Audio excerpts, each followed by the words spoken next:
ગુજરાતની ચૂંટણીમાં રાજકીય પક્ષોને ઉમેદવારોના નામ પસંદ કરવા એ પણ મોટો પડકાર છે। ટિકિટ ફાળવણી અંગે અમદાવાદમાં વેજલપુરના ધારાસભ્ય અમિત ઠાકરે કહ્યું કે દરેક કાર્યકરોની લાગણી હોય છે। પાર્ટી દરેક કાર્યકરોને તક મળે તેનું ધ્યાન રાખતી હોય છે। તેમણે કહ્યું ભાજપમાં ઉમેદવારો નક્કી થઈ ગયા છે, પરંતુ અન્ય પાર્ટીઓ તો હજુ પણ ઉમેદવારો શોધી રહી છે।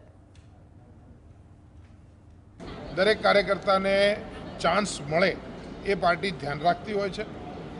ઘણી વખત 60 વર્ષનો નિયમ હોય કે બીજી વોર્ડને કુદાવીને બીજી જગ્યાએ ટિકિટ ના આપવાનો નિયમ હોય, તો આ બધા નિયમનું એકમાત્ર કારણ એ જ છે કે કાર્યકર્તાને મહત્તમ એ ચાન્સ મળે।